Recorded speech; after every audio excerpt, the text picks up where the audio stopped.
Oui, cher Moubarak Wade, manager général du groupe Trust, qui est l'initiateur de ce forum, de cette sixième édition du forum des premiers pas d'étudiants en France. Bonjour, je m'appelle Hassan Kay, plus connu sous le nom Hassan Abbas. Je suis au Centre national de l'orientation scolaire et professionnelle qui se trouve au point E, à l'arrêt Ziguinchor. Je suis au niveau du bureau formation et recherche action. Je suis là en tant que représentant du ministère de l'Éducation nationale. Bonjour, c'est M. Lo, Mohamed Ngoudal Lo. Je suis agent en orientation ou conseiller en orientation et je dirige un cabinet d'orientation donc privé qui s'appelle Cursus Lab et c'est basé au niveau du quartier Cité Marine d'Erclé à Dakar. Je m'appelle Madame Nafisat Ouad, je suis chef d'entreprise et aujourd'hui je participe au forum.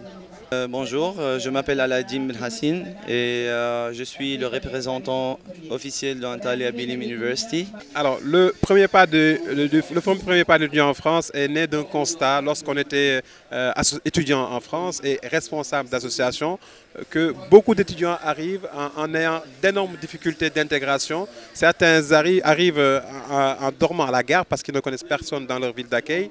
D'autres n'ont même pas de quoi s'inscrire parce qu'ils viennent avec une toute petite somme, 200 000 francs. 200 000 francs, c'est à peu près 400 euros, qui ne constitue pas une somme conséquente pour s'inscrire, avoir sa mutuelle de transport, etc. Le Centre national de l'orientation scolaire et professionnelle, à travers le ministère de l'Éducation nationale, a été invité pour parler de l'orientation des élèves pour les études à l'étranger.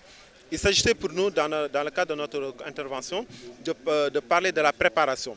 D'une préparation qui doit être vue de plusieurs façons. D'abord, la préparation individuelle, où la personne a besoin de savoir, de connaître qu'est-ce qu'elle attend, de partager son projet avec ses parents. C'est pourquoi je parlais de préparation individuelle et familiale. D'en parler avec les parents qui s'approprient de ce projet et qu'ils puissent maintenant ensemble le développer pour arriver à l'échéance voulue. Et après, on a développé la deuxième partie du thème par rapport à la procédure ou les démarches pour pouvoir aller étudier à l'étranger.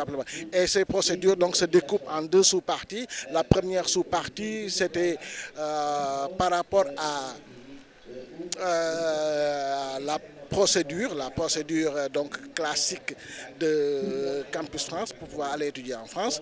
Et après, il y avait les démarches carrément, comment il fallait s'y prendre donc pour pouvoir vraiment faire son dossier, avoir son acceptation, faire sa demande de visa pour pouvoir aller étudier en France. Donc ces deux paramètres-là rentrent en ligne de compte dans la préparation. Aujourd'hui, ce qu'on disait, c'était surtout le problème d'intégration en tant que personne.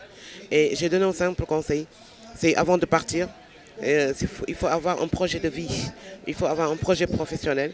C'est ce qui nous permet de choisir les études que nous avons envie de faire. Moi, j'ai fait urbanisme en France, mais j'ai aussi fait l'immobilier. Et c'est l'immobilier aujourd'hui qui me fait vivre parce que je suis chef d'entreprise dans l'immobilier. Mais je suis urbaniste, aménagiste en formation et de temps en temps aussi je le fais valoir. Il y a beaucoup d'étudiants de tout le monde, comme je t'ai dit avant, de tous les continents. C'est vraiment diversifié. Donc c'est pour ça on est venu ici de la Turquie jusqu'au Sénégal, juste pour envoyer l'information comme un représentant officiel pour les gens qui veulent vraiment étudier à l'étranger. Donc on ramène une nouvelle expérience pour eux. C'est-à-dire on leur balise le terrain. C'est le but de ce forum, leur dire quels sont les pièges à éviter une fois en France, leur dire quelles sont les toutes premières démarches à faire une fois qu'on arrive, donc l'inscription à l'université pédagogique, les mutuelles, les banques, etc. On parle de tout cela. On leur parle également de l'intégration, comment faciliter son intégration dans un pays où on ne connaît personne, dans certaines villes d'ailleurs, et également leur expliquer comment allier job et études. Parce qu'ici au Sénégal, les jeunes n'ont pas cette habitude d'allier les deux, études et travail.